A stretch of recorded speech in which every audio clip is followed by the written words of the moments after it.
mi tema de hoy es, como acaba de decir el doctor, la ética de la maternidad voluntaria, propiedad, praxeología y el origen de nuestros derechos.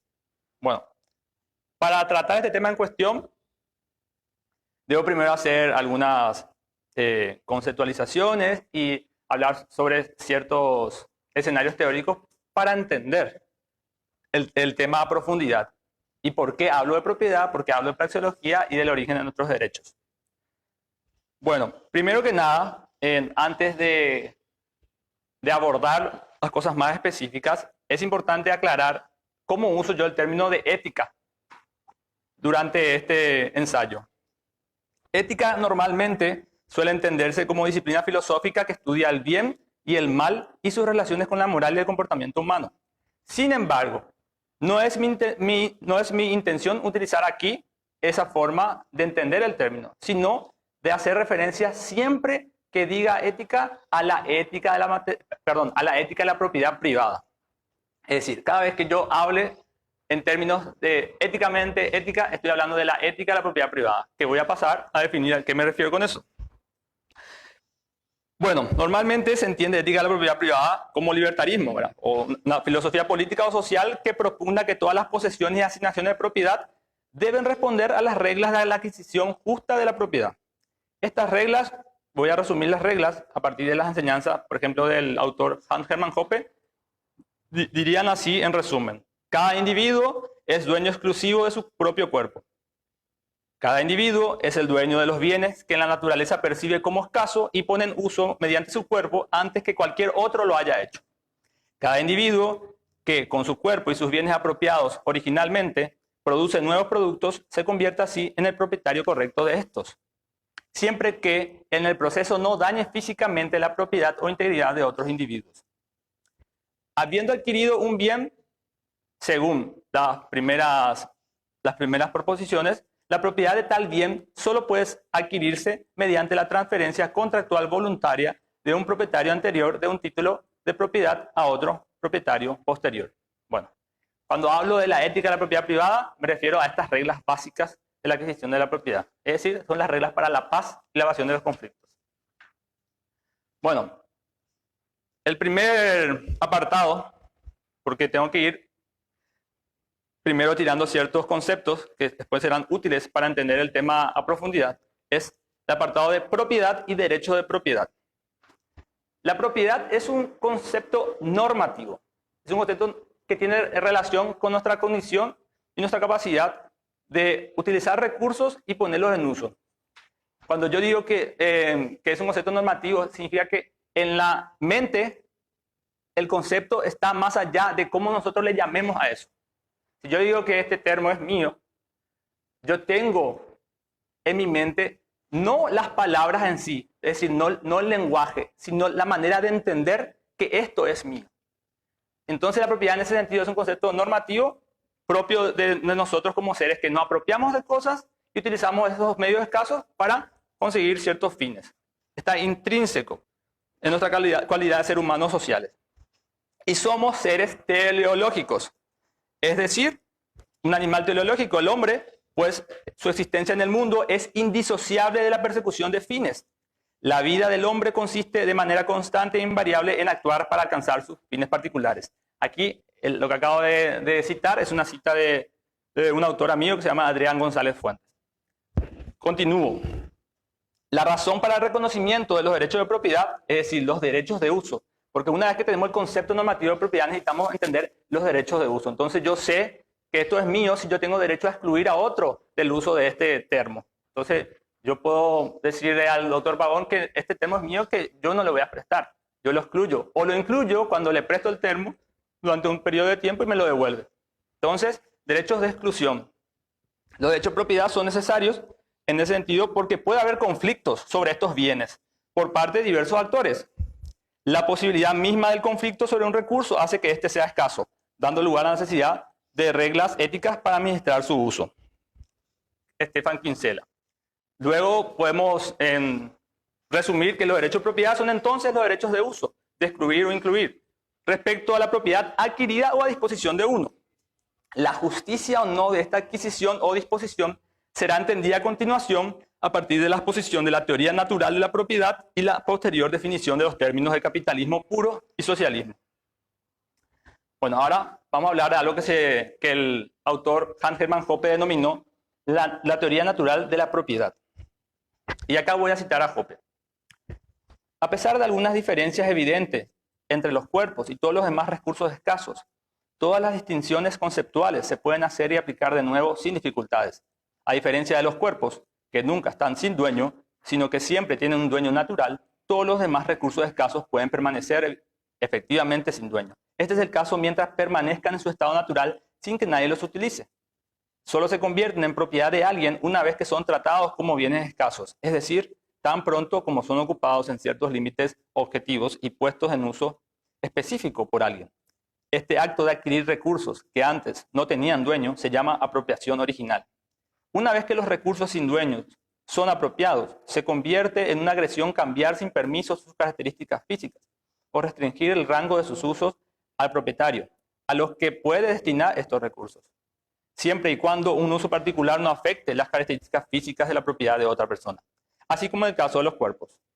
Solamente en el curso de una relación contractual, es decir, cuando el propietario natural de un bien escaso está explícitamente de acuerdo, es posible que alguien más utilice y cambie cosas adquiridas previamente. Y solamente si el propietario original o anterior transfiere deliberadamente su título de propiedad a alguien más, ya sea a cambio de algo o como un regalo, esa otra persona puede convertirse en propietario de tales cosas. No obstante, a diferencia de los cuerpos, completamente separados del propietario natural, sino solo prestados mientras dure el acuerdo de los propietarios, naturalmente todos los demás recursos escasos pueden ser enajenados y se puede renunciar a un título de propiedad para ellos de una vez por todas. Cierro comillas. Bueno, la teoría natural de la propiedad entonces lo que nos indica es una disposición natural sobre la justicia de la adquisición de la propiedad, tanto partiendo de la base como presupuesto que somos propietarios de nuestro propio cuerpo, y a partir de eso, una forma de volver a decir cuáles son las reglas básicas de esta apropiación. Es decir, cuando hay una agresión y cuando no. Hay agresión cuando hay invasión de derechos sobre propiedades de personas que han adquirido esos derechos de propiedad con respecto a una propiedad de manera justa. Ahora voy a pasar a definir, también utilizando aquí en la tradición de Hoppe, la definición que él usa para capitalismo puro y socialismo. Entonces, un sistema social, cito, basado en esta posición natural sobre la cesión de derechos de propiedad es, y será llamado desde ahora capitalista puro. Y dado que sus ideas también pueden discernirse como las ideas dominantes del derecho privado, es decir, de las normas que regulan las relaciones entre personas privadas, también podría denominarse un sistema de ley privada puro. Este sistema se basa en la idea de que para que no sean agresivas las reclamaciones de propiedad deben estar respaldadas por el hecho objetivo de un acto de apropiación original, de una titularidad anterior o por una relación contractual de beneficio mutuo. Esta relación puede ser una cooperación deliberada entre propietarios o la transferencia deliberada de títulos de propiedad de un propietario a otro. Si se altera este sistema y en su lugar se instituye una política que asigne derechos de control exclusivo sobre medios escasos, por parciales que sean, a personas o grupos de personas que no pueden apuntar ni a un acto de uso previo de las cosas en cuestión, ni a una relación contractual con algún usuario propietario anterior, entonces esto se llamará socialismo. Entre paréntesis, parcial. Cierro comillas. Estas son las definiciones más básicas para entender otros apartados que voy a tratar en este ensayo. Ahora hablaremos del presupuesto lógico de esta teoría natural de la propiedad, que no es otro que la autopropiedad. La autopropiedad, la propiedad sobre el propio cuerpo, es un presupuesto lógico e ineludible de la acción y supervivencia humanas, de que el individuo sujeto de derecho, así sea después, pueda actuar y mantenerse con vida en el mundo físico de la escasez, de que pueda encontrarse simplemente con vida. La autopropiedad es el concepto que antecede físicamente la capacidad volitiva del individuo. A menos que seamos dueños de nuestro propio cuerpo, evidentemente nuestro organismo representa un ser, una persona. En ese sentido, por una cuestión mental, es decir, que pensamos y tenemos capacidad de conciencia, esa capacidad volitiva solamente es consecuencia de que poseemos nuestros cuerpos. Es decir, que nosotros ocupamos, evidentemente, no de la forma que ocupamos una casa, pero que naturalmente somos ocupantes de nuestro cuerpo. Entonces, esta es la manera de entender la capacidad volitiva del hombre, que es consecuencia de nuestra autopropiedad. Además, la autopropiedad precede a la apropiación y asignación de propiedad. Es decir, a menos que seamos dueños de nuestros cuerpos, podemos hacer uso de otros bienes. Es decir, porque controlamos directamente nuestro cuerpo, podemos controlar otras cosas. De la misma forma, se puede tener la autopropiedad que siempre implica el control directo. Es decir, yo no puedo levantar el brazo del doctor Pavón sin usar primero el mío. Solamente puedo afectar su movimiento de forma indirecta. Entonces, la autopropiedad implica el uso de nuestros cuerpos de manera directa. Entonces, como una cuestión lógica, lo directo, es decir, el control directo antecede al control indirecto sobre los otros cuerpos. Luego, vamos a decir, solamente para ilustrar un poco más este concepto, aunque esta verdad, la autopropiedad, que para comprenderse inmediatamente por cualquier hablante, solamente basta con hablar y darse cuenta que el proponente tiene que saber que su cuerpo es suyo, para saber que sus palabras surgen de él y que otro está escuchando las suyas. Kinsella nos dice, es la relación única entre una persona y su cuerpo, su control directo e inmediato sobre el cuerpo y el hecho de que, al menos de una manera, un organismo representa a una persona y viceversa. Eso es lo que hace que el enlace objetivo sea suficiente para darle a esa persona, y no a cualquier otro reclamante, un mejor título de propiedad para su cuerpo. Ni siquiera sus padres superarían esta suposición. Dicho hasta aquí, vamos a hablar mínimamente de la praxeología.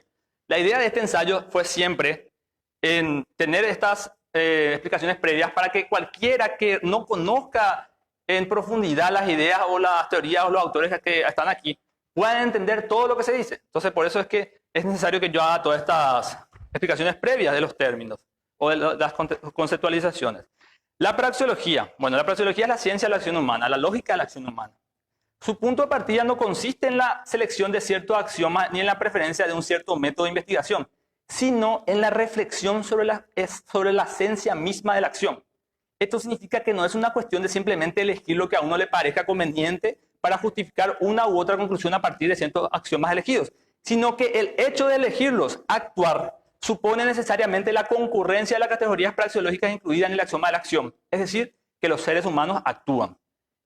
Entonces, debería quedar claro que las conclusiones emitidas en este trabajo compartirán el hecho indisputable del hombre como actor. En este sentido, Mises explica, y cito a Mises, el hombre no es solo un animal íntegramente formado por aquellos estímulos que fatalmente determinan las circunstancias de su vida, también es un ser que actúa, y la categoría de acción es antecedente lógico de cualquier acto determinado. Bueno, ya saben el axioma fundacional de la ciencia de la acción humana, es que los seres humanos actúan y que actúan usando bienes escasos para lograr determinados fines, etc. Con la posibilidad de pérdida, es decir, en retrospección de darte cuenta que la alternativa tomada, el curso de acción tomado, no dio fruto, ¿verdad? Para el fin determinado. Entonces, todo esto me lleva a pensar que todo sujeto de derecho, además de ser un individuo, debe, en principio, por lo menos haber interactuado, así sea como no actor, alguna vez con la condición ambiental compartida por actores.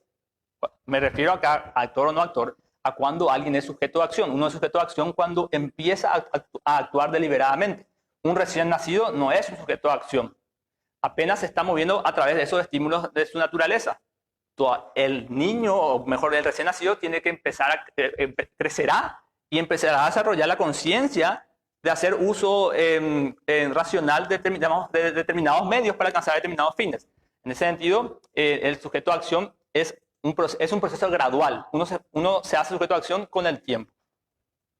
Bueno, entonces, me lleva a pensar, ¿verdad?, que todo individuo debe por lo menos compartir ambientalmente este mundo de la escasez y donde existe la posibilidad de conflictos, ¿verdad? Porque no puede haber conflictos en un lugar donde los bienes son libres o superabundantes, más allá de los conflictos que puede haber sobre nuestros cuerpos. Entonces, siempre que existe la posibilidad de conflictos, se puede hablar de la posibilidad incluso de hablar de reglas de justa apropiación de la propiedad. Porque si no hubieran conflictos, no habría necesidad de que haya ningún tipo de reglas. Si total los bienes son infinitos y con un chasquido podemos obtenerlos. Entonces, el individuo tiene que tener esas características, es decir, la posibilidad de compartir un ambiente donde puedan existir los conflictos. Más allá de eso, el ejercicio de un derecho de propiedad o la infracción del mismo, la agresión o invasión punible, es finalmente un asunto entre individuos en un mundo donde los conflictos solo son posibles sobre bienes escasos, incluidos los cuerpos humanos, o donde al menos uno de ellos debe haber actuado necesariamente respecto a otro o a ciertos bienes como causa ineludible de cualquier conflicto emergente. A continuación, entonces, con lo dicho hasta ahora, explicaré lo que yo creo que debe ser, o al menos por dónde debe ir, porque este trabajo todavía está en proceso, el concepto de individuo. Individuo, praxeología y propiedad. Vale la aclaración, los términos individuo y persona lo voy a usar más o menos indistintamente. Sin embargo, la predominancia explicativa va a ser la del término individuo. Si bien el término persona suele aludir a cuestiones aún más sofisticadas como la personalidad del individuo, su conciencia, la persona ya sería, en este caso, un sujeto de derecho. Debe ser necesariamente primero el individuo que defino en este trabajo. Sigo. Entonces, un individuo es un sujeto de la especie humana, reconocible por cualquier otro actor, por cualquier otro individuo o persona, ya actor, como una entidad física separada e independiente de cualquier otra de la misma clase, y que comparte el mundo de la escasez de todos los demás individuos. Un individuo es al mismo tiempo una entidad física indivisible de su propia naturaleza de autopropiedad. Es decir, que no hay forma de dividir a un individuo y de forma tal de que nosotros podamos ser propietarios de ello de la manera que nosotros somos propietarios de nosotros mismos. Si yo le corto el brazo a alguien, esta persona va a seguir siendo autopropietario de su cuerpo. Y yo, porque tenga su brazo, no lo estoy controlando. Es decir, esa cualidad de control directo es ineludible, o sea, es imposible de deshacer. No podemos deshacer nuestra voluntad aunque nos obliguen. Siempre va a ser nuestra voluntad aunque tengamos que hacer cosas contrarias a nuestra voluntad. Entonces, de la misma manera que no podemos enajenar nuestras mentes, no podemos ocupar la mente de otro y actuar en sus cuerpos de la manera que actuamos en el nuestro, nunca podemos deshacer el concepto de autopropiedad. Entonces, el individuo es al mismo tiempo una entidad física indivisible de su propia naturaleza de autopropiedad, en que ninguna separación parcial de su cuerpo puede significar la pérdida o transferencia de su autopropiedad como individuo. El individuo puede interactuar directamente con el mundo de la escasez como actor o interactuar indirectamente con el mismo como no actor. Todo individuo solo puede ser controlado apenas indirectamente y ningún otro individuo puede ocupar su cuerpo ni actuar ejerciendo control directo a través de él como sí lo puede hacer cada individuo a través de sí mismo. Eso sería la conceptualización del individuo.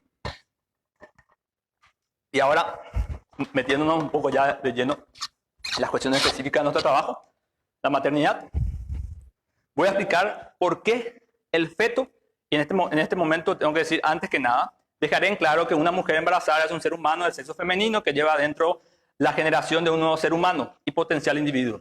Por motivos prácticos me referiré a este nuevo ser simplemente como feto. Es decir, cada vez que yo hable de feto, me estoy refiriendo al feto dentro del cuerpo de la mujer. Siempre. El término feto, salvo alguna aclaración adicional, será entendido así, siempre dentro del cuerpo de la mujer.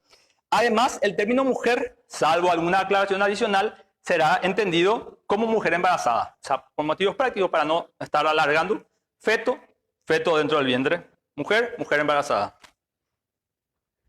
Y ahora pasaré a explicar por qué el feto no puede ser un individuo. Creo que uno puede darse cuenta por las explicaciones que di anteriormente, ¿verdad?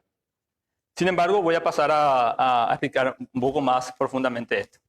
¿El feto pertenece a la especie humana? Sí. ¿Tiene vida? Sí. Pero el feto no tiene posibilidad espacial ni natural alguna de mostrarse indivisible o reconocible a los demás individuos como otro individuo. Cualquiera puede dar cuenta de tal situación autoevidente a ser expresada. La naturaleza es tal que la única persona manifiestamente reconocible e indivisible en el mundo de la escasez, porque no es igual el mundo de la escasez que compartimos acá, que el mundo que tendría el feto, por decirlo de una manera, dentro del cuerpo de la madre. Él no tiene la misma relación con el mundo de la escasez que tenemos nosotros. Por mucho que una ley escrita diga lo contrario, no se puede sostener dos situaciones corporales completamente distintas espacial y praxeológicamente para declarar que el feto es un individuo como cualquier otro que esté fuera y más allá del vientre de la mujer o como ella misma. El concepto de individuo debe ser inequívoco y distinto a cualquier otro concepto, para tener validez lógica correspondiente a la realidad y a la naturaleza de las cosas, más allá de las palabras o sonidos que usen para identificarlo en un lenguaje público, y así considerarlo sin contradicción un hecho objetivo de la realidad. Un concepto debe definirse por su carácter o sus caracteres distintivos, lo que lo hace diferente de otros conceptos, no por lo que queremos ver en él. Es decir, no porque queramos ver al feto como un individuo, se va a transformar en un individuo. Luego sigo con Per Bailund y dice, no definimos a un ser humano como alguien amable y saludable, sino con independencia de esas cualidades. Cierro comillas. Ya habiendo explicado, por lo menos sucintamente, por qué el feto no es un individuo, voy a pasar a explicar más profundamente aún la cuestión de la mujer, el feto y el aborto, la ética de la maternidad voluntaria. Será necesario aquí, ahora, definir el término aborto. Yo, en este ensayo, definiré aborto como la terminación voluntaria del proceso natural del embarazo, en que cualquier procedimiento individual o asistido conduce a la expulsión y o terminación biológica del ser humano en gestación, ya sea cigoto, feto o cualquier denominación utilizada para las distintas etapas. También, cuando yo hablo de feto, me refiero a una generalidad. No estoy hablando específicamente 1, 2, 3, 4, 5 meses. Me refiero a feto dentro del cuerpo de la mujer y como generalidad. Es decir, que todas estas ideas van a ser aplicables al feto en cualquier momento de la gestación.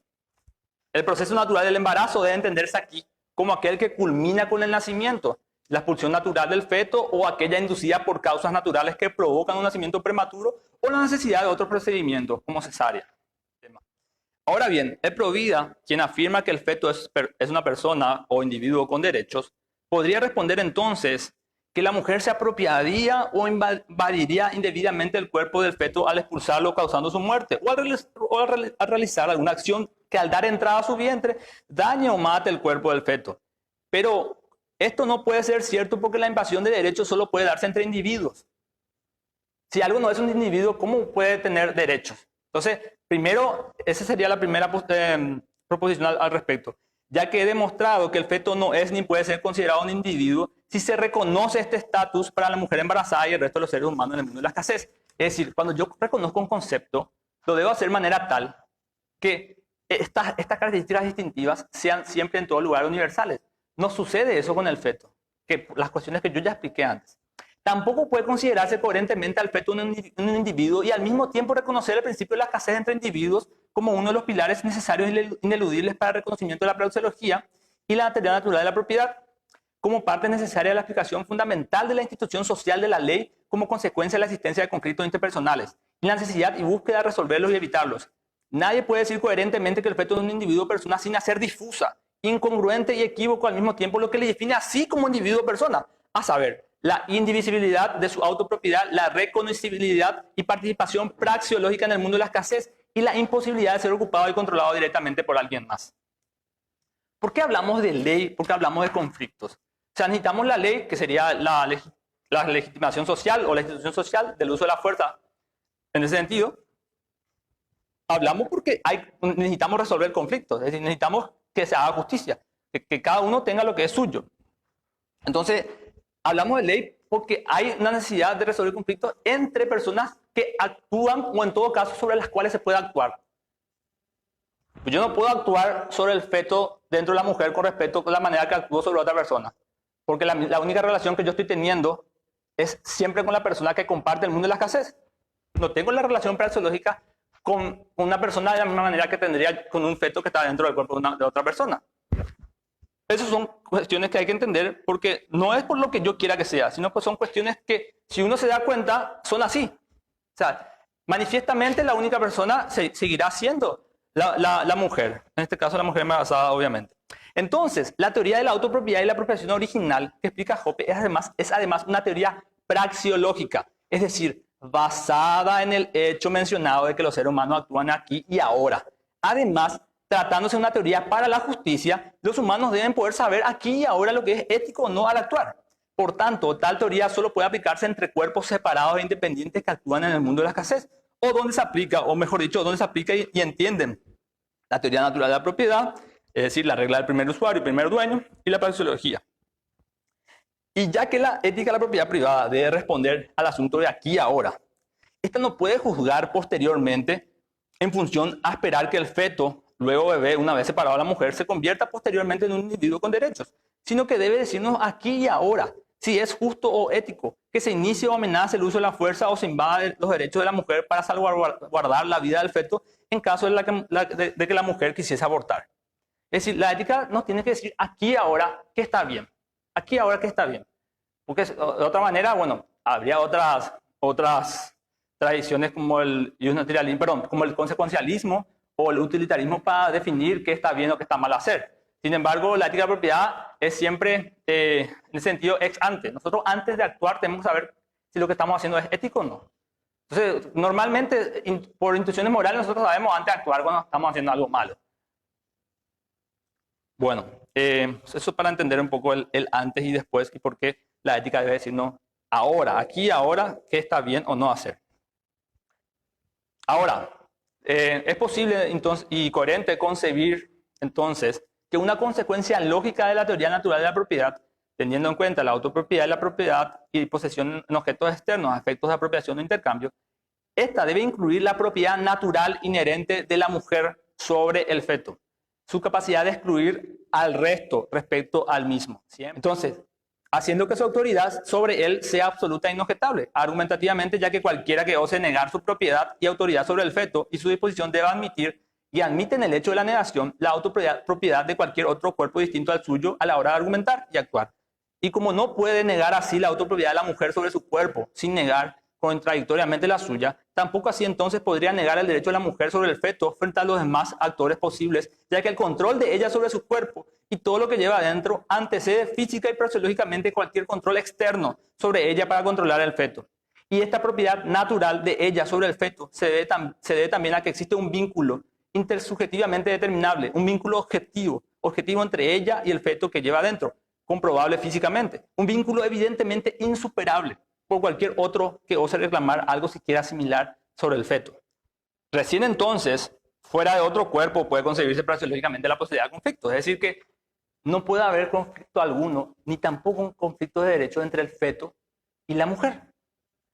Cuando siempre se habla en que supuestamente habría un conflicto de derecho y que el derecho de la vida del feto, a la vida del feto, se interpondría a la conveniencia de la madre o no de querer ser madre, pero de la mujer de querer ser madre o no. En realidad, según esta tradición del pensamiento, teoría natural de la propiedad, autopropiedad, prasiología, toda esta combinación nos permite darnos cuenta que no es posible tal cosa. Es decir, hay un conflicto cuando hay derechos, entre comillas, incompatibles. Es decir, si yo creo que soy dueño de algo y vos también, o los dos queremos hacer algo con la misma cosa y tenemos intereses incompatibles y tenemos que colisionar en la búsqueda de nuestros fines. Entonces, tal cosa no puede existir jamás, un conflicto de derechos entonces entre el feto y la mujer. No hay un conflicto de derechos, por lo menos no se puede de la manera de hacer esto congruente con las teorías irrefutables de la propiedad, que es la que dije al comienzo, relativa a propiedad, o el reconocimiento de la praxeología como lógica de la ciencia, como ciencia de la acción humana. Entonces, se ha llegado a argumentar también que habría un conflicto supuestamente entre la mujer y el feto por los recursos biológicos de sustento de la mujer dentro de su cuerpo, etc. Pero esta afirmación carece de sentido praxeológico para aquello que consideramos conflicto en la teoría natural de la propiedad. La escasez es solo representada en el cuerpo de la mujer respecto a su relación con el mundo exterior de la escasez, en donde sí puede haber conflictos sobre recursos escasos frente a otras personas, incluyendo a estas como cuerpos escasos. Todo lo que ella siente en cuanto a necesidades biológicas siguen siendo manifiestamente suyas y no las del feto directamente, ya que ella no puede sentir que el feto tenga hambre más allá del hambre que ella misma siente y que le hace poner en uso recursos escasos para su propia alimentación. Ella no puede estar pensando por el feto, es decir, estar en su mente. Recuerden las ideas del comienzo.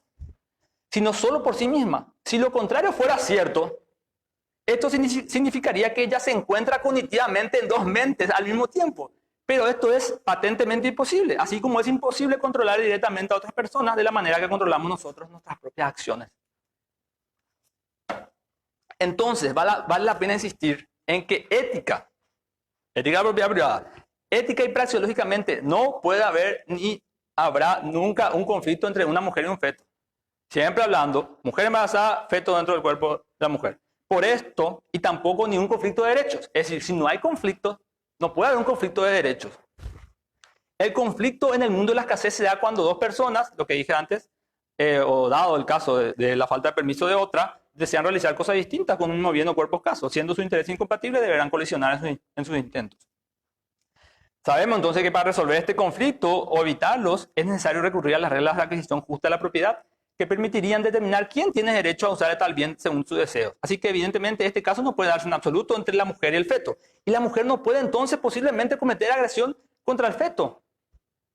Porque como ya dije antes, la agresión es cuando nosotros cambiamos la integridad o la disposición de la propiedad de alguien más sin su permiso. O cuando hacemos directamente daño sin su permiso. No hay propiedad ajena alguna que ella pueda invadir respecto al feto, ya que este es simple y llanamente su propiedad natural y naturalmente no puede ser nadie más, porque si eso fuera así, tal cosa supondría que alguien más tiene un mejor vínculo objetivo que ella sobre algo que no solo se encuentra dentro de su propio cuerpo, sino que fue de hecho generado dentro del mismo. Pero ¿quién sino ella misma podría reclamar prima facie ser víctima de la invasión de su cuerpo en relación a los intentos de apropiación de algo que lleva dentro, o impedir que ella haga su voluntad con lo mismo? Cualquier acción que ella haga sobre esta propiedad natural es en principio su voluntad. Es decir, la mujer que desease abortar sencillamente no quiere ningún bebé. Finalmente, nadie más que la mujer tiene y puede tener esa conexión objetivamente determinante entre ambos. Es natural su propiedad sobre el feto, porque como persona es la única que puede ser afectada en cuanto a invasión de sus derechos de propiedad naturalmente generados respecto al feto como consecuencia de su autopropiedad y el origen natural del nuevo ser y su situación dentro de ella. Y nadie podría negar otra vez esto sin contradicción, ya que su justificación a su derecho es absoluto al feto, debido a que es ella y nadie más la que puede argumentar el derecho a su propio cuerpo y prima facie a todo lo que lleva adentro, como cualquier otra persona puede sobre su propio cuerpo. La ética de la propiedad privada y el derecho al aborto. Acá voy a citar una frase de Rothbard que dice así: el auténtico dato de partida para el análisis del aborto se encuentra en el derecho absoluto de cada persona a la propiedad de sí misma. Esto implica, de forma inmediata, que todas las mujeres tienen el derecho absoluto sobre su cuerpo, que tienen dominio total sobre él y sobre cuánto hay dentro de él, incluido el feto. Bueno, a esta altura de mi artículo debería ser ya terminantemente evidente que el feto A no es un individuo, B no puede praxeológicamente tener ninguna relación objetiva con nadie, y solo se relaciona de manera genérico-causal, es decir, de forma natural, con la mujer gestante, siendo esta relación distinta a la que ella puede tener con el resto de los seres humanos independientes que actúan o sobre quienes es capaz de actuar. C, no puede entrar en conflicto con nadie, ni siquiera con la gestante, porque no solo no es un individuo, sino que tampoco comparte el mundo de la escasez, donde sí son posibles los conflictos interpersonales. Y D, debe estar claro, sí, es un ser humano en gestación dentro del cuerpo de la mujer que constituye aún propiedad de la mujer por encontrarse y ser generado dentro de ella. Ahora bien, ¿qué implica esta autopropiedad en el caso de la mujer y de cualquier individuo?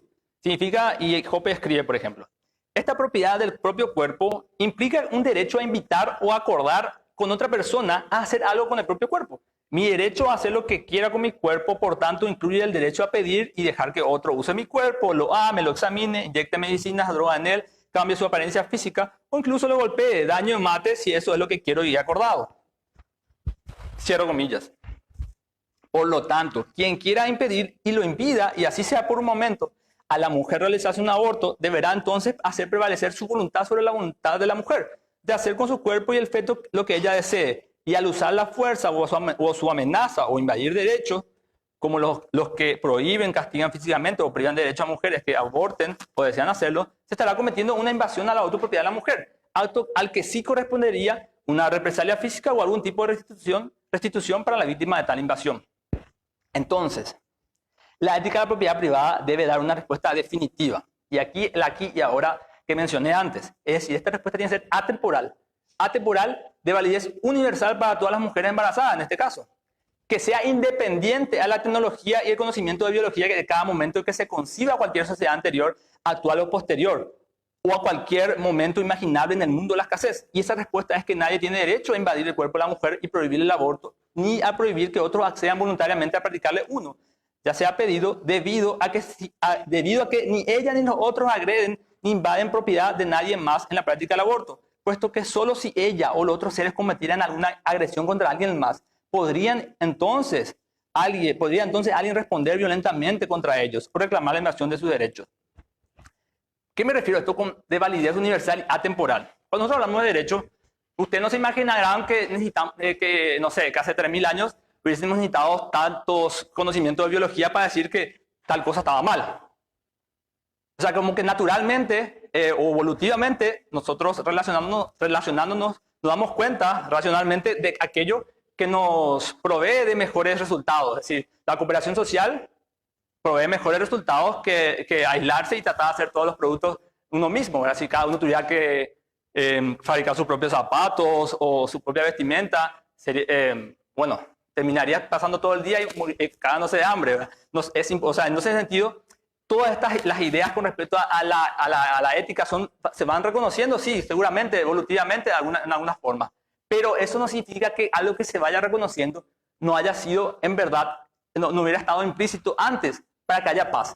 Es decir, que uno se puede imaginar cualquier momento de la historia y se puede imaginar que si las personas respetaban la apropiación original, es decir, si yo respetaba que otra persona hubiese hecho uso de un recurso escaso que antes no tenía dueño, si yo respetaba ese derecho de propiedad que él había asignado, estoy seguro que no habría conflictos, porque solamente en el caso que yo quisiera de vuelta apropiarme de un recurso que antes ya fue apropiado por antes, habría un conflicto. Entonces, todas las ideas que responden a la paz social son ideas eternas, es decir, que uno puede concebirlo desde el principio de los tiempos, por decirlo de alguna manera. Entonces, todas estas ideas tienen que poder ser aplicables a siempre. Entonces, yo no puedo esperar que la biología a mí me diga, más allá de que sea cierto, que el ser humano, por ejemplo, en gestación es un ser único y irrepetible, con un poco de ADN de la madre y del padre, etcétera, etcétera. Todas esas son cosas verdades, pero son descripciones.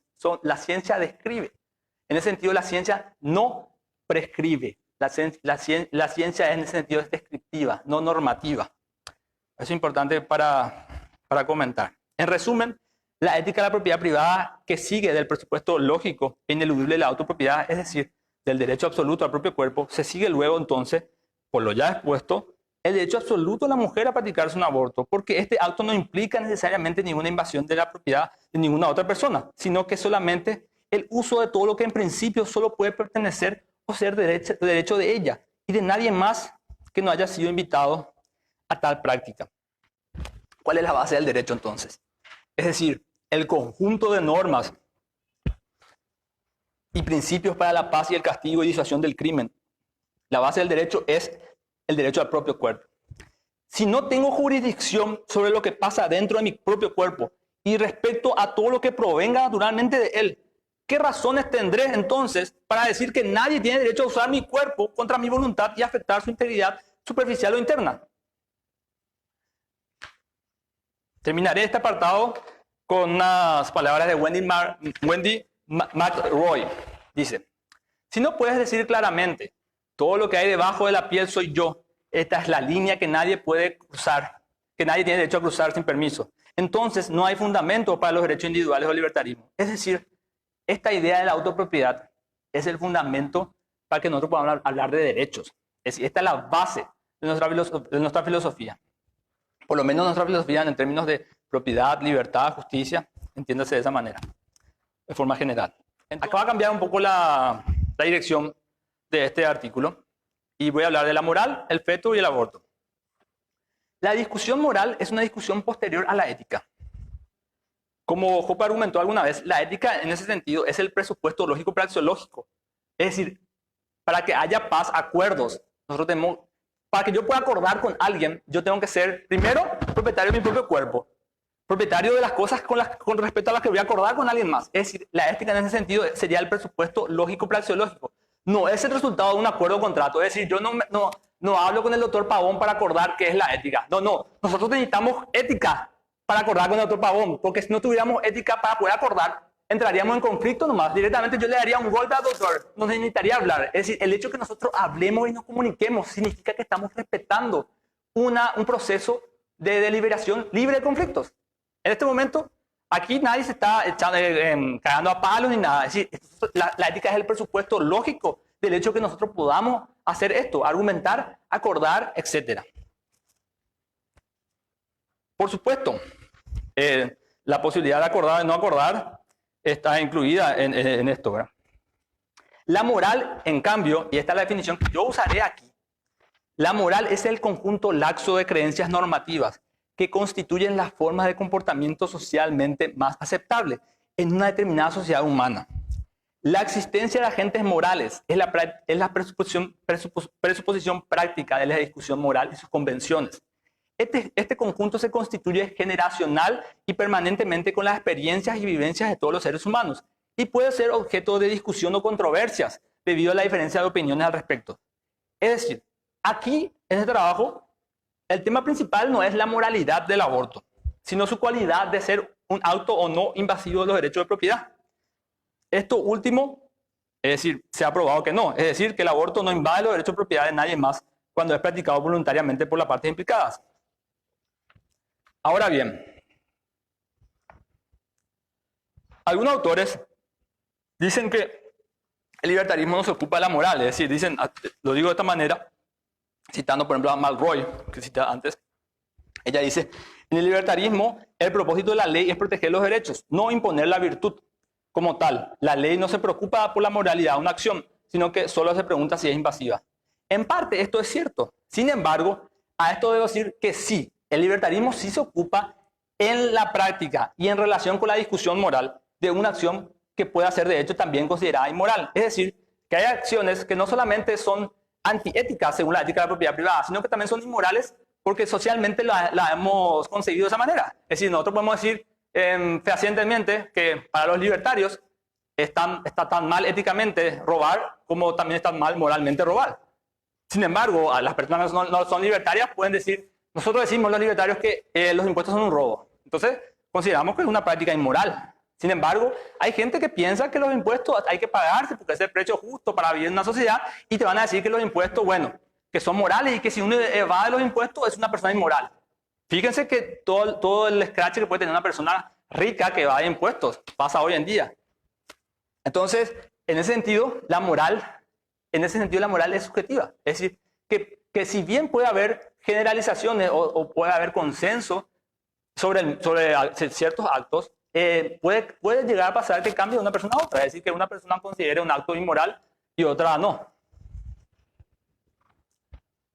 Entonces, el libertarismo sí se va a ocupar en la práctica cuando esta acción coincida. Es decir, aunque se ocupe de la invasión o no de derechos, sí se puede decir en ese sentido que va a haber prácticas que no solamente van a ser consideradas inmorales por nosotros, sino también por cualquier libertario en función de persona como agente moral. En estas situaciones en donde la moral y estas son las situaciones, o sea, donde suele confundirse la ética y la moral. Siempre la ética, la que yo hablé al comienzo, ética de la propiedad privada. Cuando una parte de estas creencias normativas que constituyen la forma de comportamiento social aceptable son de hecho las mismas normas de la ética de la propiedad privada. Es decir, se podría decir entonces que aquellas partes de la moral que coinciden con las reglas de la adquisición justa de la propiedad son aquellas partes de la moral objetiva. Entonces, como que es ese mínimo que normalmente las personas coinciden. Es decir, incluso la persona que es incluso alguien que sea estatista, normalmente si un privado viene y le roba algo, va a considerar eso inmoral. Lo que le falta a esta persona es darse cuenta de que debe aplicar esto para todos. Y si lo aplica para todos, se da cuenta de la naturaleza de los impuestos, ¿verdad? Eso es lo que nos diferencia a los libertarios, ¿verdad? Nosotros aplicamos las leyes de la justa adquisición de la propiedad a todo. Y por eso decimos que el Estado roba con los impuestos. Y cuando esta moral más incluye el objetivo, es decir, la ética, por ejemplo, por ende, aquello sobre lo cual pueda requerirse la justicia, entonces más correcta será. Es decir, que puede haber consensos morales en sociedades que promuevan un mayor reconocimiento de la ética de la propiedad privada.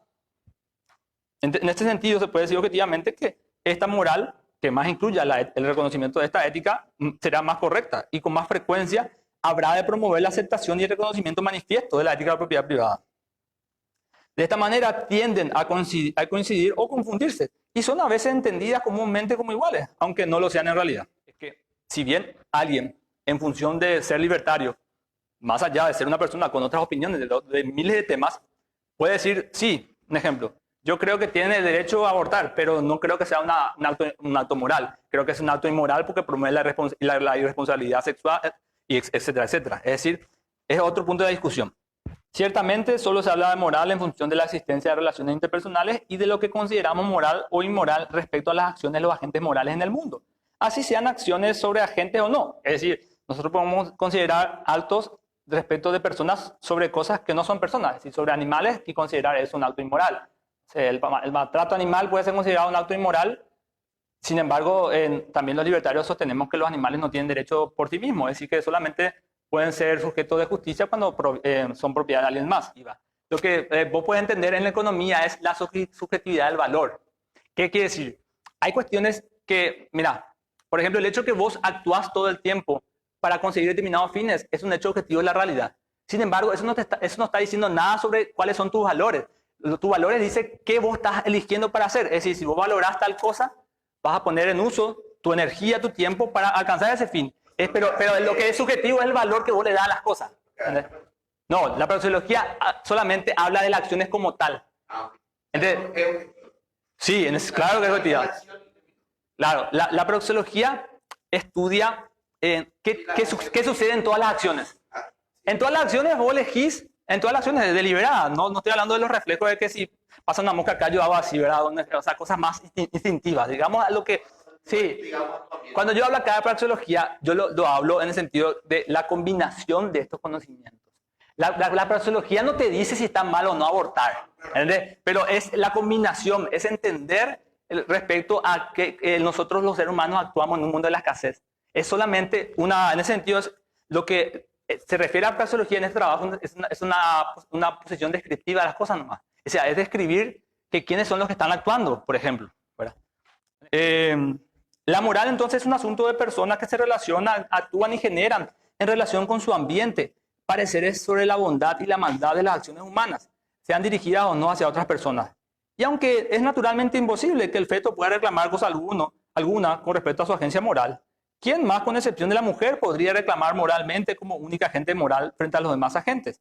Un derecho absoluto al feto que habita su vientre. El reclamo moral efectivo que antecede cualquier posibilidad futura de agencia moral del feto o cualquier objeción externa es aquel de la mujer, que puede emplear la fuerza como medio para asegurar el cumplimiento del derecho a su propio cuerpo.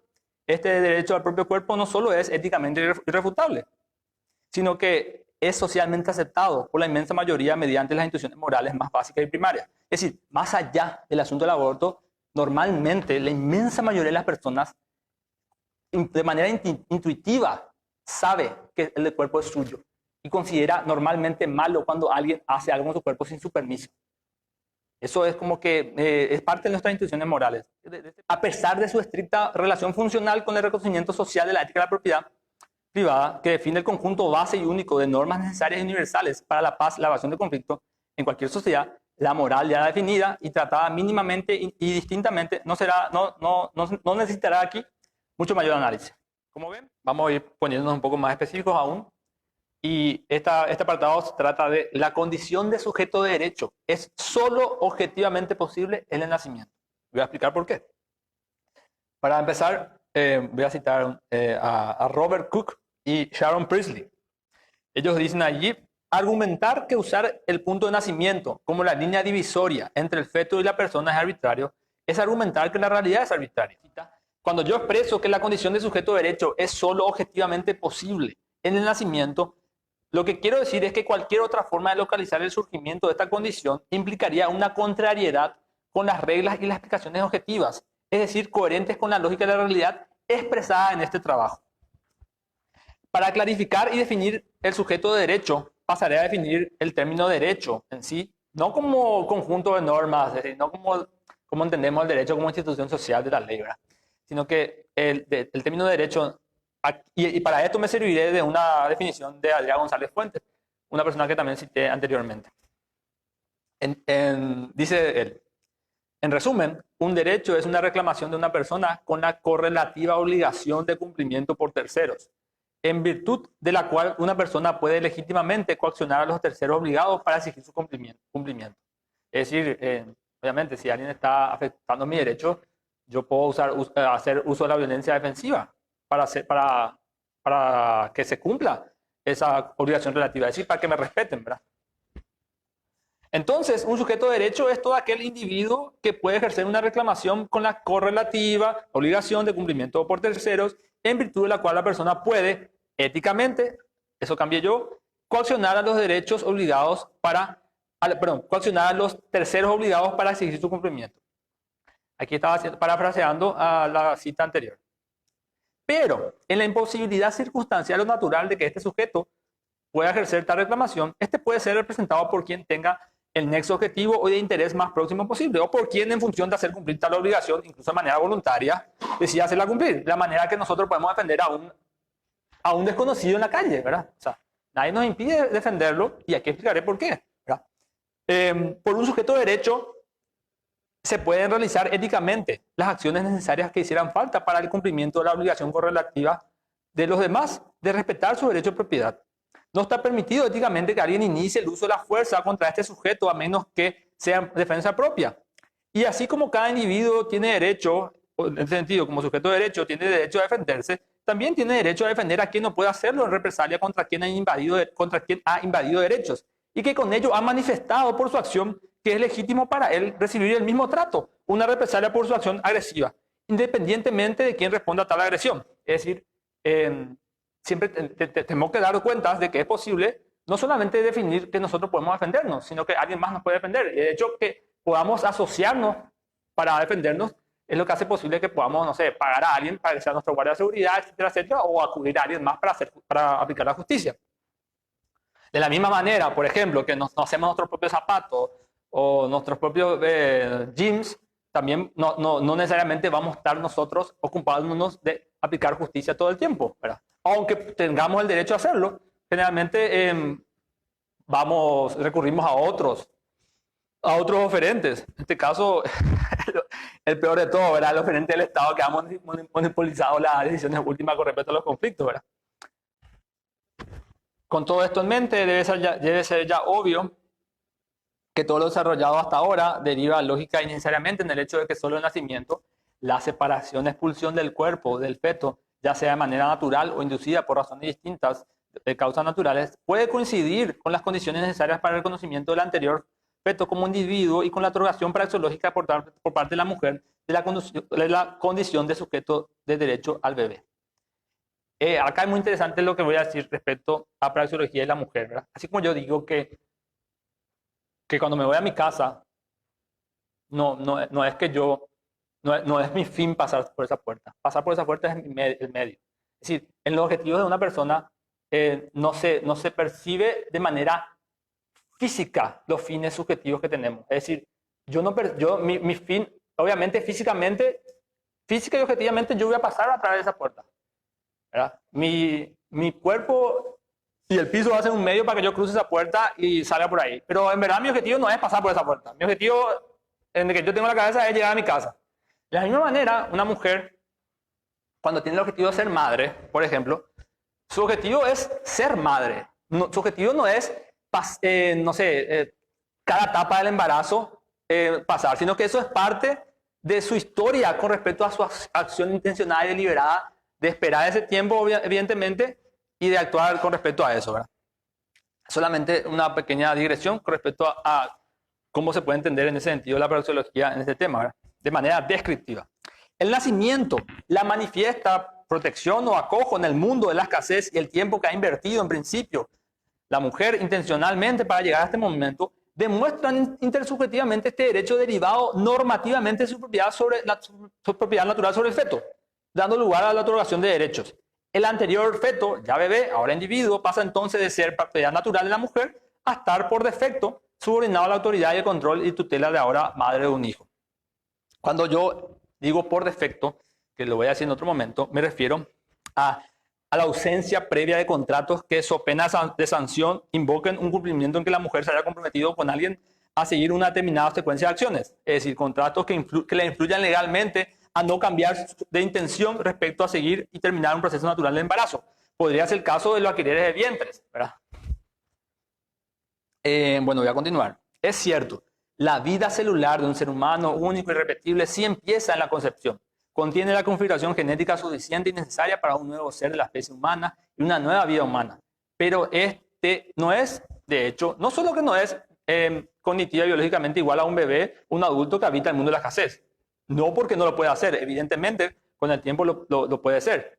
Sin embargo, en gestación este ser está en camino a convertirse gradualmente, siempre que nazca y se separa del cuerpo de la mujer, en lo que caracteriza al ser humano en el mundo exterior de la naturaleza. Es decir, su independencia biológica y corporal y su relación conviviente con el mundo de la escasez y el resto de los individuos. La constitución real y práctica de la conciencia y de la mente humana como racionalidad efectiva de agencia praxeológica es un proceso gradual que empieza tan solo materialmente con la vida celular y continúa aún mucho tiempo después del nacimiento. Recuerden lo que dije antes, el bebé recién nacido no actúa, no es sujeto de acción todavía. Ojo, que no sea sujeto de acción no significa que no pueda ser sujeto de derecho. Por tanto, el criterio objetivo e inequívoco de la condición de individuo y por ende para la condición de sujeto de derecho y los derechos de propiedad no puede ser un proceso gradual y diverso, como el recién mencionado, ni las potencialidades de las características de la condición y conciencia humana que suponen el mismo proceso, sino que debe ser un hecho físico, concreto e inequívoco, como la separación de los cuerpos en el nacimiento, que supone las características individuales ya explicadas anteriormente. Fíjense qué importante es esta conceptualización, porque no va a depender de la condición, no va a depender de que si uno es retrasado o no, va a depender de las condiciones con respecto a su relación con el mundo. Entonces, es la forma universal de ver cómo en el nacimiento, independientemente de las cualidades cognitivas que uno tenga o no, o no sé, o incluso de las deformaciones lamentables que pueda tener una persona, va a seguir siendo un individuo, ¿verdad? Porque no va a depender de cuestiones que pueden cambiar de uno a otro, sino que tiene relación a que es igual para todos los individuos. El nacimiento supone las caracterizaciones de individuo ya explicadas anteriormente. Después de todo, este es un mundo físico y el reconocimiento individual del conflicto inminente o en curso es necesariamente una cuestión que ha de materializarse físicamente más allá del aspecto cognitivo de este reconocimiento. Y los derechos de propiedad tienen la función de ayudar a evitar y resolver tales conflictos. Acá ya la parte importante en que voy a estar explicando cómo en verdad aquello que parece arbitrario con respecto al deseo de la mujer de ser o no madre, se soporta en cuestiones que son objetivas. Entonces, a pesar de que el propósito de los derechos de propiedad es evitar los conflictos y que para esto los títulos de propiedad sobre recursos escasos deben ser asignados a propietarios específicos, y teniendo en cuenta que esta tarea no puede ser aleatoria, arbitraria o parcial, si se quiere realmente hacer de esto una regla para evitar conflictos, la aparente arbitrariedad relacionada al mero deseo de la mujer en esta asignación de derechos se basa realmente, más allá de todas las consideraciones ya expuestas, en la existencia de un vínculo objetivo e intersubjetivamente determinable entre el propietario y aquello que es reclamado como propiedad, el feto. Así, estas afirmaciones sobre la determinación de sujeto de derecho no se basan en meros decretos verbales, como la mujer sobre el feto, que puedan expresar también de hecho su voluntad, sino se basa en cuestiones objetivas, como la autopropiedad y los derechos de propiedad que anteceden y soportan la legitimidad de su decisión, cuestiones que hemos demostrado hasta aquí. Y aunque sí podría decirse, en cierto sentido, que ya en el embarazo hay dos cuerpos diferentes en cuanto a seres humanos distintos, aunque no separados, existe sin embargo otra distinción trascendental. El feto ocupa solo un lugar y siempre el mismo, el vientre. Y la mujer ocupa el espacio que ocupa en cada momento de su acción con independencia del feto.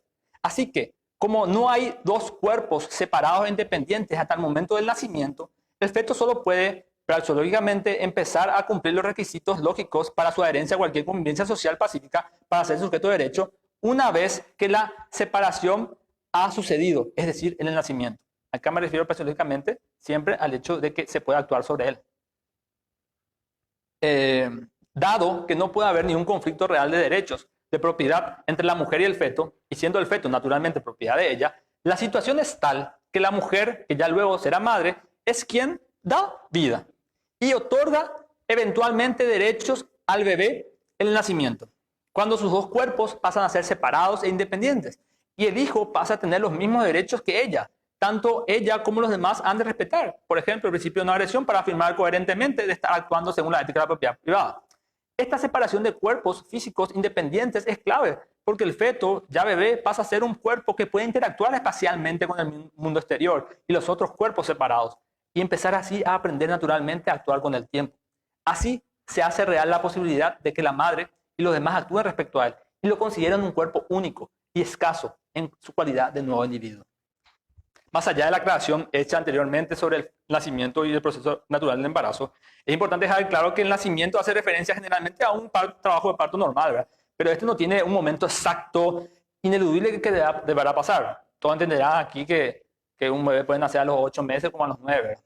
Normalmente, más veces un proceso natural llegaría al 9º mes.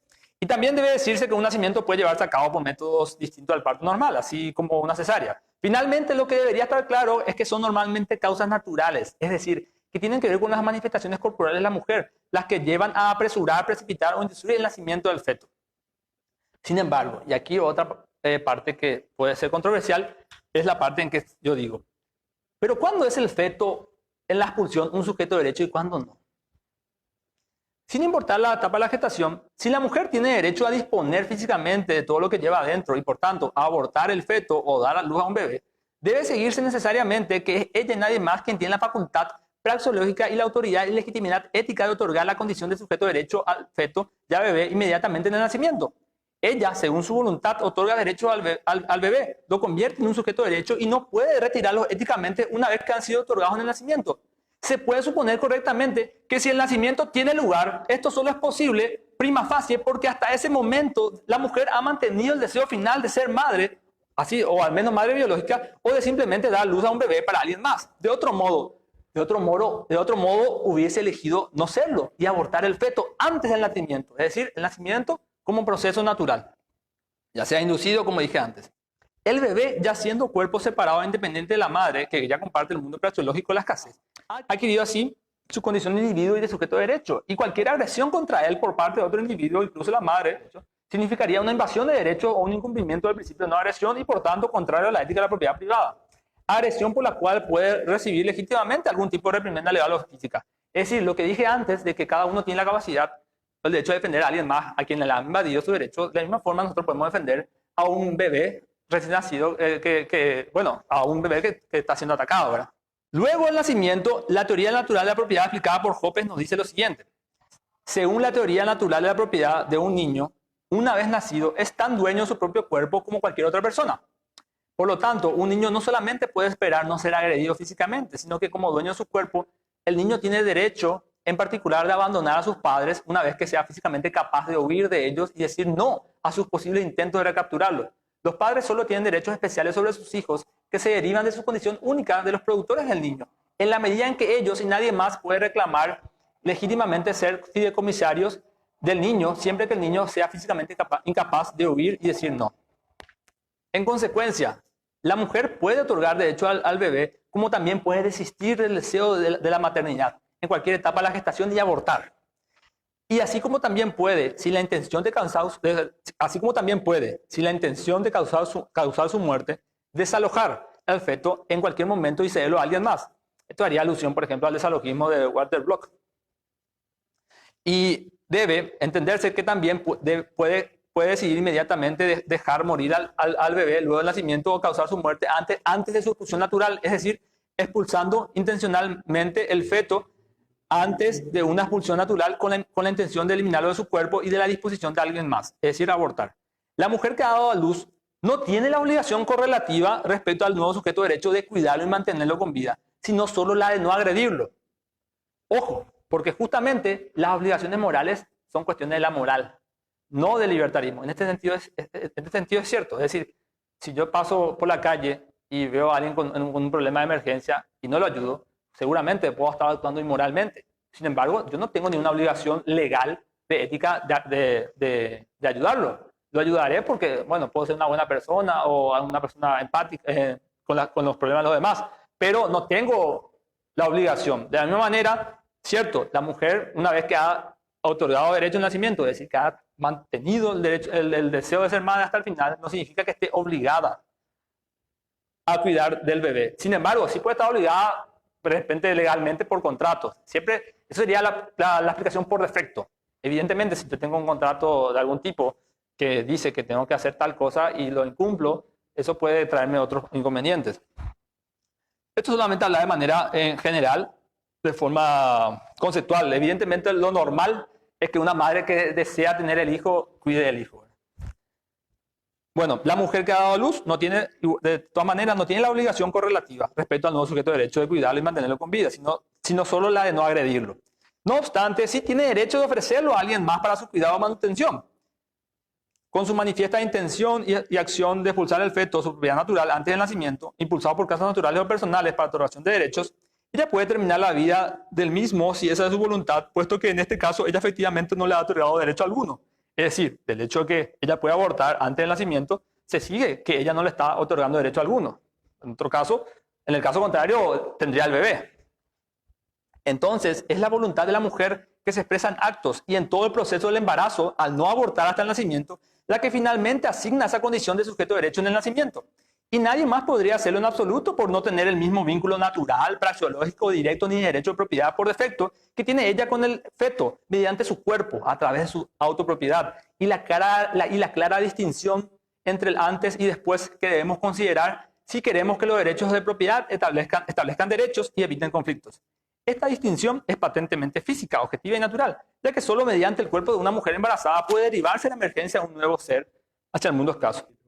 El nacimiento fue siempre un punto sin igual en la consideración de un nuevo miembro de la familia y de la sociedad. Es decir, siempre fue algo que un punto no es lo mismo que una mujer pase del segundo al tercer mes, del tercer mes al cuarto, que al momento en que nace ese nuevo ser en la sociedad o en la familia. Tendría que dejar de ser este evento uno de importancia sin igual para la estructuración de cualquier sistema legal que pretenda impartir justicia entre individuos con derechos. Hablaremos sobre los derechos de los padres. Acá dice Kinsella, ya citaba Kinsella, pero ¿qué pasa con los derechos de una persona? Esta persona está bajo el cuidado de y fue producido por sus padres. Por lo tanto, si mantenemos que el primer usuario siempre determina la respuesta a la pregunta ¿quién es el dueño de este recurso? Para absolutamente cualquier recurso, entonces es de suponer que los padres en realidad posean a sus hijos. La madre es propietaria de la materia física y de los trozos de comida y nutrición que se agregan para formar un cigoto, luego embrión, después feto y finalmente un bebé. Por lo tanto, ¿cuándo el niño se convierte en dueño de sí mismo? Pregunta Kinsella. ¿O se vuelve al instante? El libertario parece estar frente a un dilema. Un poco de retórica que hay Kinsella de él. Y después dice Kinsella que explica que para los cuerpos las cosas no son las mismas. Y ahí aclara Kinsella, evidentemente no es lo mismo apropiarse de un objeto externo que del cuerpo de una persona.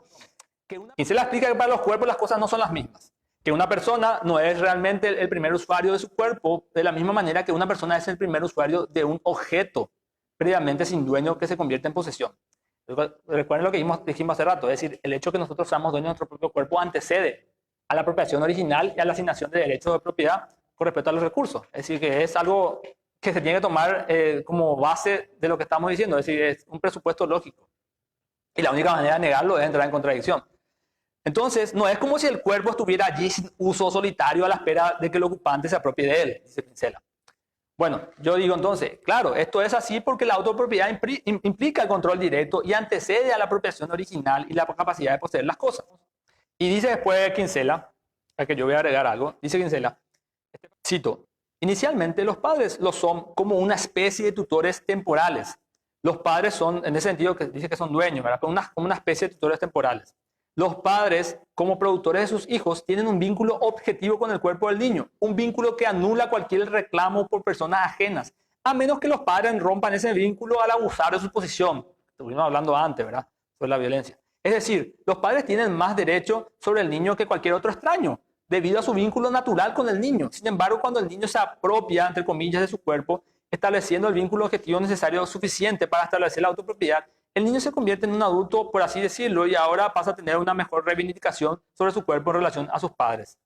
Esto es lo que dice Kinsella, ¿verdad? Lo que yo digo es inicialmente que luego del nacimiento, la única dueña, por decirlo de una manera, como una especie de tutora temporal, es en verdad la madre, por defecto.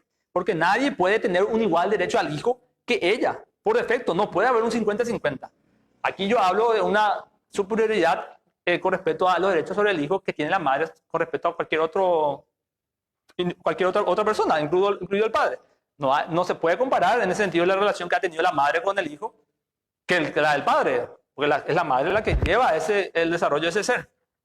Y el jamás que lo vincula de manera totalmente natural en su nacimiento. Más allá de que el padre haya contribuido, claro. En este caso, nada en el cuerpo del hombre ha sucedido dentro, en comparación y mucho menos en equivalencia a lo sucedido en el cuerpo de la mujer que dio luz al hijo, luego de un cierto periodo de tiempo de gestación. El padre es solamente la persona quien, por defecto, aunque sujeto a la autoridad materna, tiene un segundo mejor derecho sobre el hijo al haber contribuido en la generación del mismo, y quien voluntaria y asociativamente elija hacerse cargo, junto a la madre y con su permiso, del cuidado del hijo desde cierto momento en adelante, convirtiéndose así en un segundo tutor. Esta relación y las características deseadas de la misma pueden ser constatadas por terceros y las partes en un contrato sujeto a potenciales arbitrajes futuros. Sin embargo, el mejor derecho de la madre no es permanente e inamovible. Si ella agrediera al hijo, el padre o cualquier reclamante legal vinculado al anexo tendría el derecho de defender al hijo como segundo tutor a cargo y ante la imposibilidad o dificultad de este defenderse, y de posteriormente reclamar la tutela sobre él. Por otro lado, respecto a la última cita de Kinsella, recuerden que él hablaba sobre establecer la autopropiedad. En realidad, esto no es cierto, que el niño pueda establecer la autopropiedad, sino que simplemente el niño o el adolescente o el que sea que manifiesta en su actuar su reclamación respecto a ella, está pidiendo respeto a su autonomía de decisiones derivadas de la autopropiedad. La autopropiedad se establece naturalmente en el nacimiento. No la puede establecer el niño que en verdad ya es propietario de su cuerpo desde la separación del cuerpo de la mujer. Entonces, otra cosa es que esté o no subordinado a una autoridad. Es decir, de manera tal que cuando nosotros vivimos debajo de la propiedad privada de nuestros padres, generalmente estamos subordinados a su coacción, pero como autoridad. Es decir, nosotros voluntariamente aceptamos esa autoridad. Y bueno, si no queremos autoridad, nos vamos, pero tenemos que hacernos cargo de las consecuencias de nuestros actos, ¿verdad? Que pueden implicar en algunas condiciones que dejan de ser otorgadas. Siguiendo con esto, ¿verdad?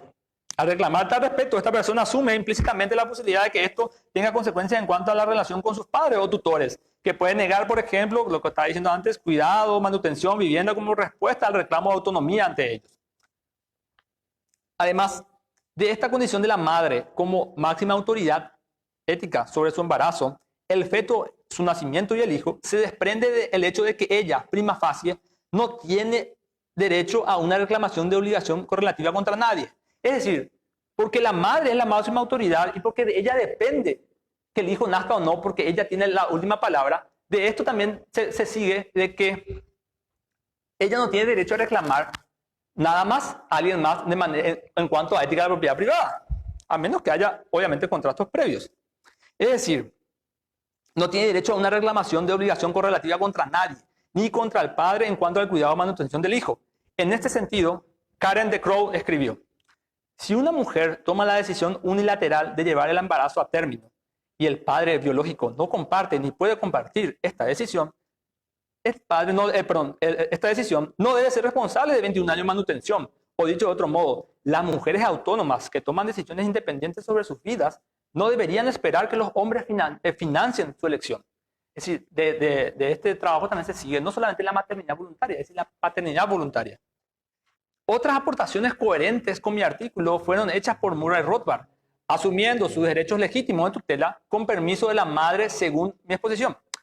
Pero aquí está lo nuevo en esta presentación. Rothbard habla de la posibilidad del mercado de hijos en una sociedad libre y dice: si un padre puede tener la propiedad de su hijo, dentro siempre del marco de no agresión y libertad de abandono del hogar, puede transferirla a terceros, puede dar al niño en adopción o puede vender sus derechos sobre él en virtud de un contrato voluntario. En suma, tenemos que enfrentarnos al hecho de que en una sociedad absolutamente libre puede haber un floreciente mercado libre de niños. Esto suena a primera vista a una cosa monstruosa e inhumana, pero una mirada más atenta descubre que este mercado posee un humanismo más elevado. Debemos empezar por reconocer que existe ya de hecho este mercado infantil, solo que, dado que los gobiernos prohíben vender los niños por un determinado precio, los padres se ven obligados a entregarlos a centros de adopción de niños libres de cargas. Y esto significa que el mercado de niños existe, solo que el gobierno ejerce un control máximo de los precios hasta reducirlos a cero, y que restringe, además, las operaciones mercantiles a unas pocas agencias privilegiadas y, por tanto, monopolistas. Es decir, ese mercado de niños ya existe. Entonces, bueno, es una implicación de Rothbard que obviamente tiene congruencia con las ideas que yo presento aquí, ¿verdad? Que no son otras que las que yo puedo derivar o repetir de muchas de las cosas que nos han enseñado los mismos autores, ¿verdad? Como Rothbard y Popper. Todo lo que está hecho aquí es gracias a partir y a través de los conocimientos y la enseñanza de estos autores tan importantes para mí y para muchos libertarios. Bueno, de la autoridad suprema de la madre y su acuerdo de pareja, legalizados o no, surge el autogobierno de la familia para los asuntos que ésta considere más privados y propios de esta sociedad conyugal. En este sentido, sobre el aborto y la familia, Hoppe expresa, el aborto es un asunto familiar que debe ser disputado y decidido dentro de la familia. Su decisión, cualquiera que sea la decisión que tome, debe ser respetada porque ha sido tomada por aquellas personas directas e indirectamente afectadas por ella. También Charlie W. Root, en su Ethics of Abortion Under Libertarianism, expresa de manera similar esto. Bajo libertarismo, el aborto, por lo tanto, es una decisión cuya autoridad parental y la autoridad de la madre en última instancia es ética y legítima. Está libre de deberes. Solo su decisión voluntaria seguida en una acción humana intencionada es válida como veredicto final. Lamentablemente, debido a algún problema técnico que tuvimos allí, se cortó la transmisión y a continuación voy a culminar la presentación que estaba haciendo, que sí terminó en el movimiento, pero que no así para la gente que estaba mirando por internet. Voy a continuar desde donde se cortó la transmisión. Estaba hablando en ese momento sobre los derechos de los padres y justo iba a leer esto en ese momento. En resumen, la autoridad maternal sobre los hijos es el principio ético ineludible del libertarismo. Sus acuerdos y relaciones sientan luego el autogobierno de la familia. Y así, la familia se convierte en el círculo humano y social primero de los hijos, que serán criados y educados bajo los valores compartidos en el seno familiar. Esta autoridad parental goza de todos los derechos, derivados de los derechos de propiedad individuales, para legalizar y o defender su posición sobre los hijos, frente al resto de la sociedad, y esto incluye, por supuesto, al Estado. Nadie más que los padres pueden reclamar un mejor derecho de control sobre los hijos, ni el Estado, ni cualquier otra persona no invitada a decidir por ellos. Seguidamente, ayer hablaba yo de la causa provida como causa estatista generadora de conflictos. Y acá, entre otras cosas, debo decir que habiendo demostrado que el feto no puede ser considerado, según la ética de la propiedad privada y otros razonamientos, una persona con derechos, veremos cómo algunas cuestiones relacionadas a la causa provida en realidad generan conflictos en vez de resolverlos. Para catalogar la causa provida como estatista o socialista, primero tenemos que saber la definición de Estado. El Estado es el monopolio territorial de la producción de seguridad y justicia, la ley y el orden, y del cobro unilateral de impuestos, es decir, el precio que pagan los súbditos del Estado por los servicios que éste presta. Son estas funciones específicas recién mencionadas, de hecho, las que le permiten al Estado establecer para sí mismo cualquier otra función que crea conveniente. En cuanto al aborto, siendo el feto una persona o individuo con derechos para la causa provida, y siendo el Estado hoy en día, de manera casi absoluta, universal, el encargado final y legal de proteger la persona y la propiedad de sus súbditos, el aborto ha de considerarse entonces un asesinato.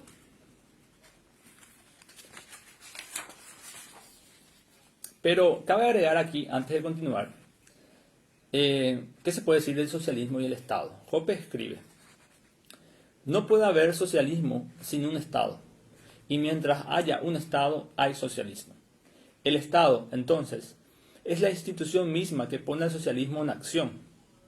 Y como el socialismo se basa en la violencia agresiva dirigida contra víctimas inocentes, la violencia agresiva es la naturaleza de cualquier Estado. Ahora bien, habiendo demostrado que no se puede decir coherentemente que el feto sea siquiera un individuo, si se quiere una persona, el Estado debería estar infringiendo los derechos de propiedad de personas reales al prohibir y penar el aborto. Habiendo esclarecido los puntos referentes a la autopropiedad, la ética de la propiedad privada, el cual nos permite defender éticamente el derecho de toda mujer a abortar en cualquier momento del embarazo, se debería entonces entender por qué la causa provida es estatista y generadora de conflictos, ya que al prohibir y o castigar el acto legítimo del aborto mediante la ley estatal, la causa provida se convierte en una causa generadora de conflictos, es decir, una causa por la expropiación o apropiación parcial, en este caso la invasión de los derechos de propiedad de las mujeres embarazadas, el derecho a su propio cuerpo, que quisieran practicarse un aborto y de todo aquel que quisiese participar en la práctica. O mejor dicho, la causa impide o pretende impedir que las mujeres y los interesados en la práctica abortista hagan uso de sus propios cuerpos y de todo lo que llevan dentro o consigo que haya sido también, prima facie, legítimamente adquirido. De este modo, la legislación provida deberá provocar conflictos donde no debería haber conflicto alguno en practicarse un aborto. Si la mujer no puede hacer uso de su cuerpo y abortar lo que es naturalmente suyo y nadie más y de nadie más, ¿quién más podría tener tal derecho? Aquí voy a aprovechar para hacer una cita de Wendy Malroy, hablando sobre el argumento común que ya traté antes, ¿verdad? Sobre el común y falaz del supuesto conflicto de derechos entre la madre y el feto, entre la mujer y el feto. Y dice Wendy, cito, en términos randianos, esto es la falacia del concepto robado. En esta falacia se usa una palabra mientras se niegan los fundamentos conceptuales que son necesarios para la definición de la palabra. Por lo tanto, los antiabortistas usan el concepto de derechos sin tener en cuenta el hecho de que el feto no es un individuo discreto. El supuesto conflicto de derechos y los derechos involucran a dos personas que reclaman el control de un cuerpo. Cualquiera que sea la versión de los derechos que se le atribuyen al feto, no son los derechos naturales defendidos por el libertarismo. Bueno, continuando con otras cuestiones, voy a citar a Hoppe sobre el derecho de la mujer al aborto. Hoppe dice, de hecho, si las mujeres no tuvieran esos derechos y hubieran cometido, por lo contrario, un delito punible, parecería que su delito le debería ser equivalente al asesinato. ¿Debería, por tanto, el aborto tener la amenaza de la pena capital y las madres condenadas por aborto ser ejecutadas? Pero ¿quién, salvo la madre, puede reclamar su derecho a su feto e hijo y ser, por tanto, considerado como la víctima de sus acciones? ¿Quién podría realizar una acusación injusta de muerte contra ella? Indudablemente, no el Estado. Para un conservador en particular, cualquier interferencia estatal en la autonomía de las familias debería ser anatema. Pero ¿quién si no? Si es que hay alguien. Cierro comillas. Bueno, volviendo a lo que yo he escrito en este apartado, y debo decir que esto no es todo. Para los providas, debería estar claro que toda mujer tiene derecho a tener el bebé, y que cualquier otra agresión contra ella, con el objeto de impedir el nacimiento y acabar con la vida del feto, sería pasible de represalia, pena o castigo mediante la ley o el ejercicio de la autodefensa o su asistencia. Por tanto, para defender la vida del feto, los providas deben primero defender el derecho de la mujer a su cuerpo y al feto mismo, y a tener el hijo. No solo porque ellos también reconocen implícitamente el derecho a la autopropiedad, en virtud de argumentar su posición contra el aborto y a favor de su prohibición y castigo, sino porque es en última instancia la mujer y su derecho a su cuerpo y a defenderse la última barrera física que protege la vida del feto y se antepone a su aniquilación. Y esto es importante. Y así que es aquello, la autopropiedad y la propiedad natural sobre el feto, que le permite a la embarazada tener el hijo y reclamarlo como suyo, lo que debe ser necesariamente aceptado por los providas para defender tanto el derecho de la mujer a tener el hijo como para defender en la práctica el supuesto derecho a la vida de este feto y por tanto a nacer. Es decir, el mismo principio que permite éticamente a la embarazada tener el hijo y reclamar lo suyo es aquel que le permite no tenerlo y reclamar que el feto no puede ser de nadie más, que no es otra cosa que abortar el feto y negar si quiere su disposición a un tercero. Por supuesto, también puede dar a luz y ceder el bebé a alguien más en el nacimiento. Y este principio debe ser necesariamente aceptado por los providas para sus propios objetivos finales de que sea posible salvaguardar la vida del feto hasta el nacimiento.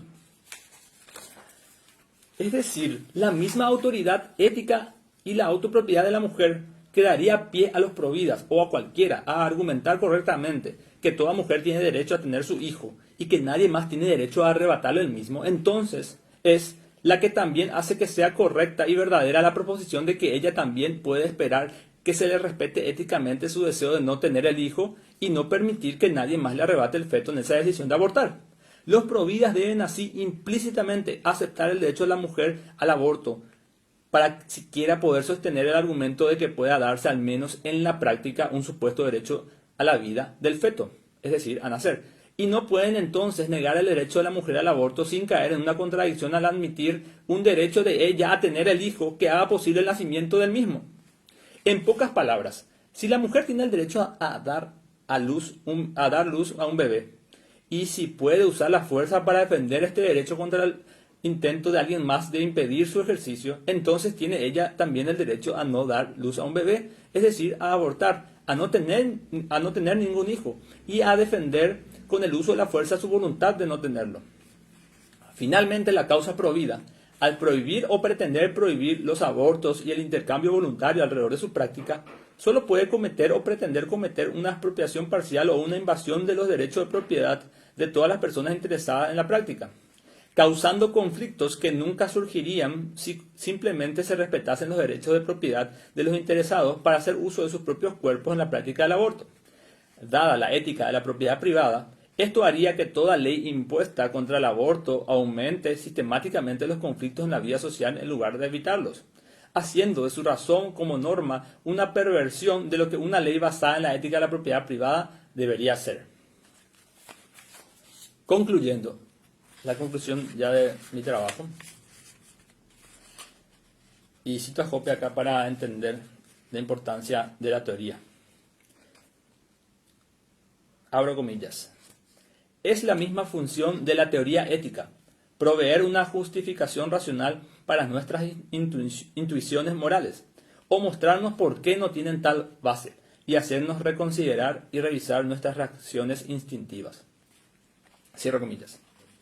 Al final, el otorgamiento de derechos es la consecuencia de la autopropiedad de la mujer y de su derecho a tener su hijo o no, ya que si tiene el bebé en consonancia con su deseo de ser madre o de que alguien más se haga cargo del mismo, entonces efectivamente ella con su voluntad y acción da lugar a un nuevo individuo que en el mundo de la escasez, sobre el cual no se puede iniciar éticamente la fuerza como contra cualquier otro si no es en defensa propia. Ella determina que sea este nuevo individuo un sujeto de derecho. Y esto es completamente coherente con la ética de la propiedad privada. El feto, una propiedad natural de la mujer, pasa a ser un individuo y un sujeto de derecho en el nacimiento. Este nacimiento siempre ha sido un evento crucial y determinante. Es la naturaleza diciendo que de alguna manera un nuevo ser ha podido completar el proceso natural para formar parte del mundo de la escasez, donde los conflictos son posibles y donde tiene sentido la idea de la propiedad y sus reglas de justa adquisición, donde tiene sentido la idea de la ley como institución social sobre el uso legitimado de la fuerza en una sociedad y la aplicación de la justicia. Es en este sentido que la madre otorga derechos, porque es en el nacimiento cuando un nuevo individuo forma parte del mundo de la escasez y cuando ella, desde su autoridad ética, determina su condición de sujeto de derecho. Este nacimiento es en última instancia, prima facie, la voluntad de la mujer de haber decidido completar su embarazo y tener el bebé. Teorizar la ética de la maternidad voluntaria ha dado lugar a teorizar el origen natural de nuestros derechos, su origen práctico y praxeológico, independiente de todo tiempo y lugar, que no es quizá el origen que muchos pensaban que debería ser ni cómo querían que fuese. Así, este trabajo se ubica en el plano de cómo son las cosas necesariamente y de cómo no pueden ser de ninguna otra manera a menos que desechemos, so pena de contradicción, gran parte de todo el conocimiento universal y necesario que nos enseñan las verdades contenidas en las teorías de la propiedad y la praxeología presentadas aquí. Independientemente a esto, evidentemente, No hace falta ser un adherente de las enseñanzas de la praxeología o la ética de la propiedad privada para igualmente estar equivocado al respecto. Nunca antes la frase "la madre naturaleza" había tenido tanto sentido para mí. El veredicto final es inequívoco para quien reconoce las verdades de la teoría libertaria, en enseñanzas de autores como Hoppe, Rothbard, Kinsella y la praxeología de Mises. La madre naturaleza se ha manifestado. Esta es suprema y su orden natural, como orden de propiedad privada, es claro y contundente. La mujer, y sólo ella, por su voluntad y acción, es en última instancia quien otorga derechos a los hijos en el nacimiento.